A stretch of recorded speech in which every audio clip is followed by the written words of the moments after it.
Hi Year 3, we're back for chapters 24 and 25 of Charlie and the Chocolate Factory today. We're getting close to the end, look, there's not much left now. Oh, I hope you're all enjoying it and we miss you all. We miss you in school. It's so nice seeing so many of your happy faces on Zoom in the morning, and those of you in school, it's so nice when we get to come in and see you.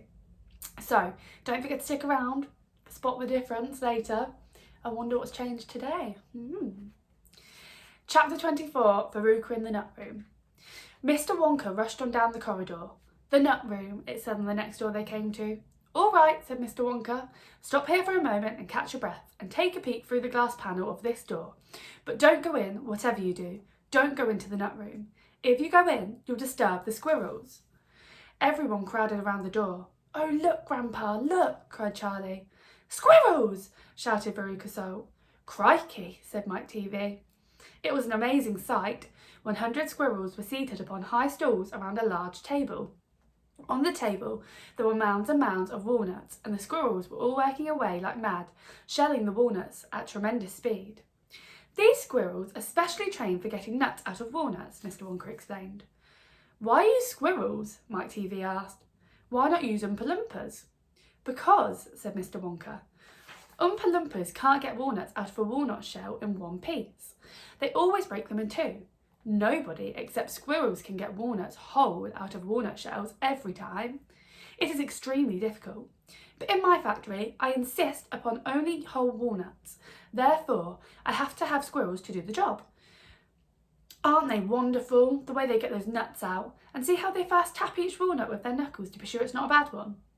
If it's bad, it makes a hollow sound, and they don't bother to open it. They just throw it down the rubbish chute. There, look, watch that squirrel nearest to us. I think he's got a bad one now. They watched the little squirrel as he tapped the walnut shell with his knuckles. He cocked his head to one side, listening intently. Then suddenly, he threw the walnut shell over his shoulder in a large hole in the floor. Hey, Mummy, shouted Veruca Salt suddenly. I've decided I want a squirrel. Get me one of those squirrels. Don't be silly, sweetheart, said Mrs. Salt. These all belong to Mr. Wonka. I don't care about that, shouted Veruca. I want one. All I've got at home is 2 dogs and 4 cats and 6 bunny rabbits and 2 parakeets and 3 canaries and a green parrot and a turtle and a bowl of goldfish and a cage of white mice and a silly old hamster. I want a squirrel.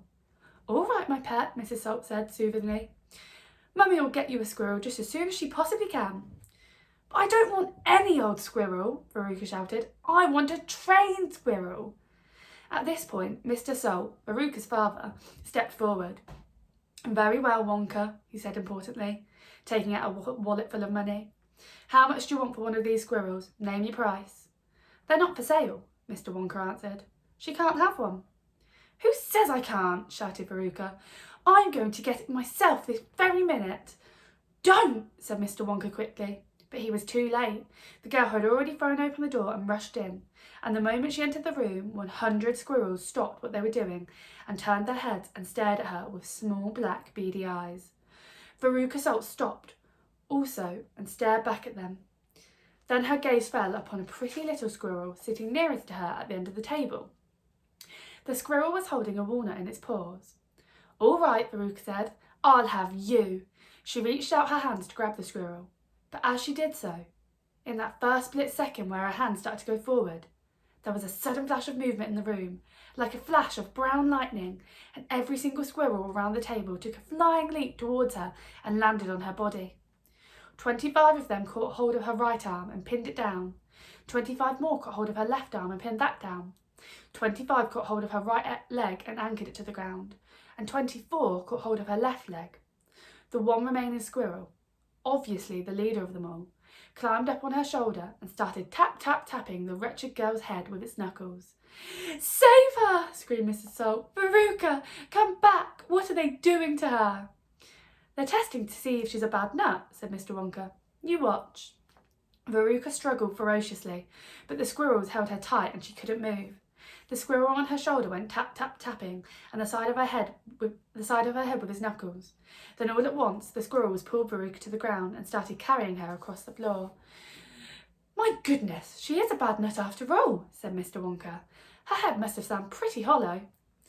Veruca kicked and screamed, but it was no use. The tiny strong paws held her tightly and she couldn't escape.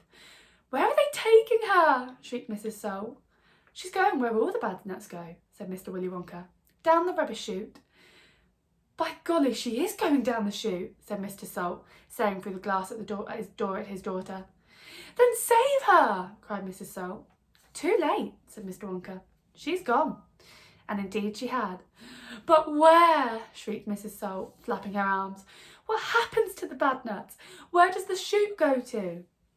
"That particular chute," Mr. Wonka told her, "runs directly into the great big main rubbish pipe, which carries away all of the rubbish from every part of the factory.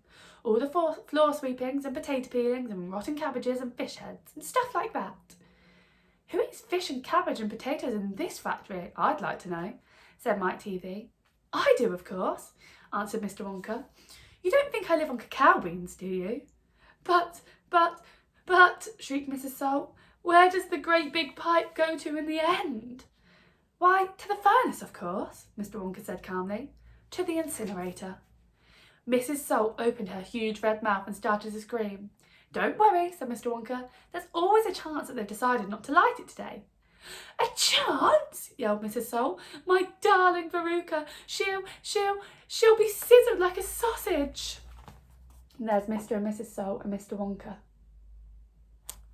She doesn't look very happy, does she? "Quite right, my dear," said Mr. Salt. "Now see here, Wonka," he added. "I think you've gone just a shade too far this time. I do indeed. My daughter may be a bit of a frump. I don't mind admitting it, but that doesn't mean you can roast her to a crisp. I'll have you know I'm extremely cross about this. I really am." "Oh, don't be cross, my dear sir," said Mr. Wonka. "I expect she'll turn up again sooner or later. She may not have even gone down at all. She may be stuck in the chute just below the entrance hole, and if that's the case, all you'll have to do is go in and pull her up again." Hearing this, both Mr. and Mrs. Salt dashed into the nut room and ran over to the hole in the floor and peered in. "Veruca!" shouted Mrs. Salt. "Are you down there?" There was no answer. Mrs. Salt bent further forward to get a closer look.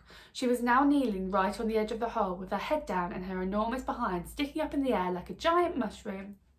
It was a dangerous position to be in. She needed only one tiny little push, one gentle nudge in the right place, and that is exactly what the squirrels gave her.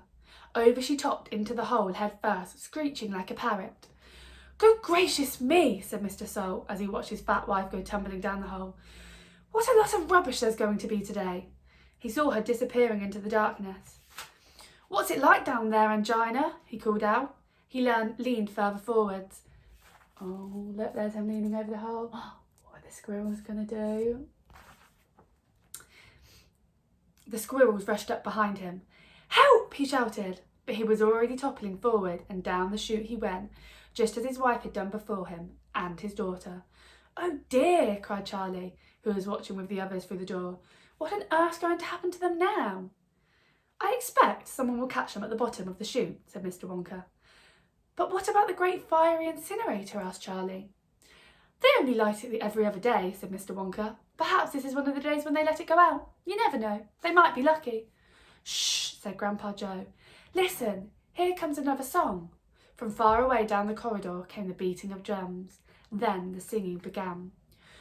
"Veruca Salt," said the Oompa Loompas. "Veruca Salt, the little brute, has just gone down the rubbish chute, and as we very rightly thought that in a case like this we ought to see the things completely through, we've polished off her parents too. Down goes Veruca, down the drain, and here, perhaps, we should explain that she will meet, as she descends, a rather different set of friends to those that she has left behind. These won't be nearly so refined. A fish head, for example, cut this morning from a halibut. Hello, my good morning, how do you do? How nice to meet you, how are you? And then a little further down, a mass of others gather round. A bacon rind, some rancid lard, a loaf of bread gone stale and hard, a steak that nobody could chew, an oyster from an oyster stew. Some liverware so old and grey, one smelled it from a mile away. A rotten nut, a reeky pear, a thing that cat left on the stairs. and lots of other things as well, each with a rather horrid smell. These are Veruca's newfound friends that she will meet as she descends, and this is the price she has to pay for going so very far astray. But now, my dears, we think you might be wondering, is it really right that every single bit of blame and all the scolding and the shame should fall upon Veruca's salt? Is she the only one at fault? For though she's spoiled, and dreadfully so, a girl can't spoil herself, you know. Who spoiled her then? Ah, who indeed? Who pandered to her every need? Who turned her into such a brat? Who are the culprits? Who did that? Alas, you needn't look so far to find out who these sinners are. They are, and this is very sad, her loving parents, mum and dad, and that is why we're glad they fell into the rubbish chute as well. Oh, what's going to happen to them? Do you think they'll be okay? I don't think Mr. Wonka really let anything bad happen to them. Just teaching them a lesson, probably. Chapter 25, The Great Glass Lift. I've never seen anything like it, cried Mr. Wonka. The children are disappearing like rabbits. But you mustn't worry at all. They all come out in the wash. Mr. Wonka looked at the little group that stood behind him in the corridor. There were only 2 children left now, Mike TV and Charlie Bucket, and there were 3 grown-ups, Mr. and Mrs. TV and Grandpa Joe. Shall we move on? Mr. Wonka asked. Oh yes, cried Charlie and Grandpa Joe, both together. My feet are getting tired, said Mike TV. I want to watch television. If you're tired, then we'd better take the lift, said Mr. Wonka. It's over here. Come on, in we go. He skipped across the passage to a pair of double doors. The doors slid open. The 2 children and the grown-ups went in. Now then, cried Mr. Wonka, which button shall we press first? Take your pick. Charlie Bucket stared around him in astonishment. This was the craziest lift he had ever seen. There were buttons everywhere. The walls and even the ceiling were covered all over in rows and rows and rows of small black push buttons. There must have been thousands of them on each wall and another 1,000 on the ceiling. And now Charlie noticed that every single button had a tiny printed label beside it telling you which room you would be taken to if you pressed it. This isn't just an ordinary up and down lift, announced Mr. Wonka proudly.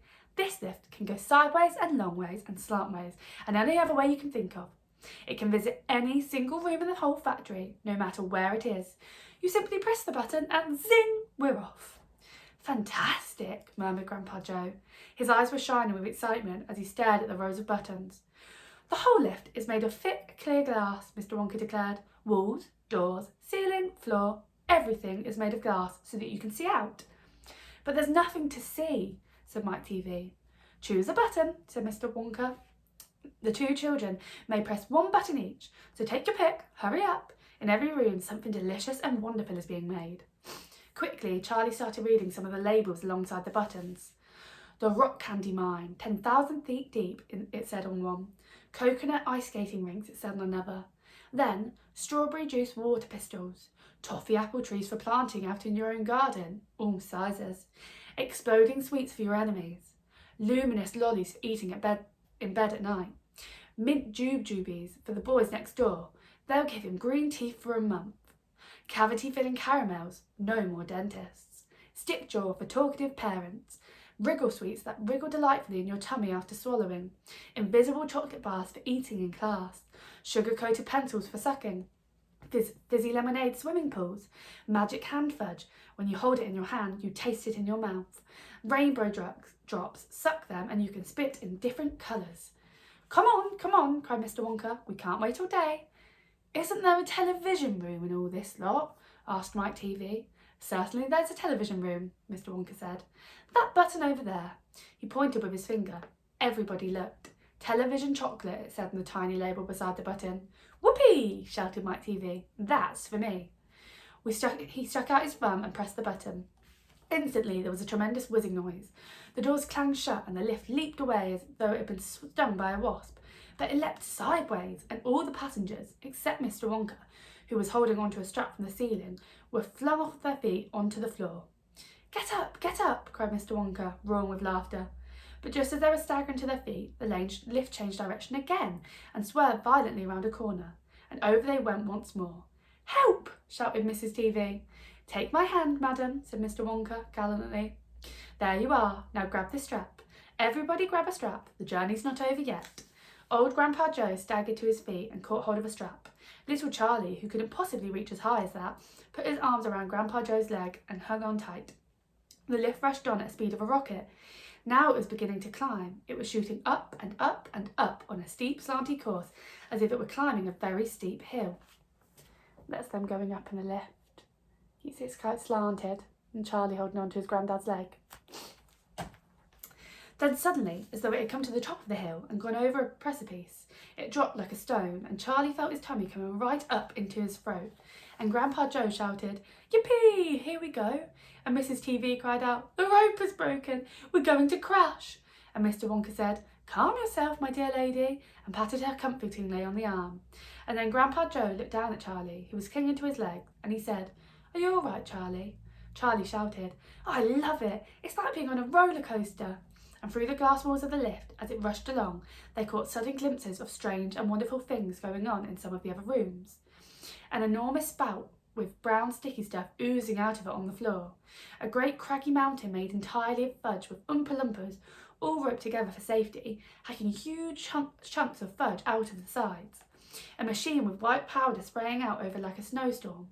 A lake of hot caramel with steam coming off it.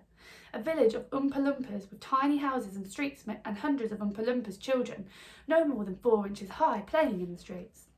And now the lift began flattening out again, but it seemed to be going faster than ever, and Charlie could hear the scream of the wind outside as it hurtled forward, and it twisted, and it turned, and it went up, and it went down, and "I'm going to be sick," yelled Mrs. TV, turning green in the face. "Please don't be sick," said Mr. Wonka. "Try and stop me," said Mrs. TV. "Then you'd better take this," said Mr. Wonka, and he swept his magnificent black top hat off his head and held it out, upside down, in front of Mrs. TV's mouth. "Make this awful thing stop," ordered Mr. TV. "Can't do that," said Mr. Wonka. "It won't stop till we get there. I only hope no one's using the other lift at this moment." "What other lift?" screamed Mrs. TV. "The one that goes opposite way on the same track as this one," said Mr. Wonka. "Holy mackerel," cried Mr. TV. "You mean we might have a collision?" "I've always been lucky so far," said Mr. Wonka. "Now I am going to be sick," yelled Mrs. TV. "No, no," said Mr. Wonka. "Not now. We're nearly there. Don't spoil my hat." The next moment there was a screaming of brakes, and the lift began to slow down. Then it stopped altogether. "Some ride," said Mr. TV, wiping his great sweaty face with a handkerchief. "Never again," gasped Mrs. TV. And then the doors of the lift slid open, and Mr. Wonka said, "Just a minute now. Listen to me. I want everybody to be very careful in this room. There is dangerous stuff around in here, and you must not tamper with it." And that's the end of chapter 25. I wonder what the television room's going to be like. Oh, come back tomorrow and we'll find out. What do you think? What's going to happen? Have you got any predictions? Do you know? Right, as promised, I'm going to now show you what is behind me. Don't forget to try and think what's different to yesterday, and don't forget to tell us. Okay, so here we are.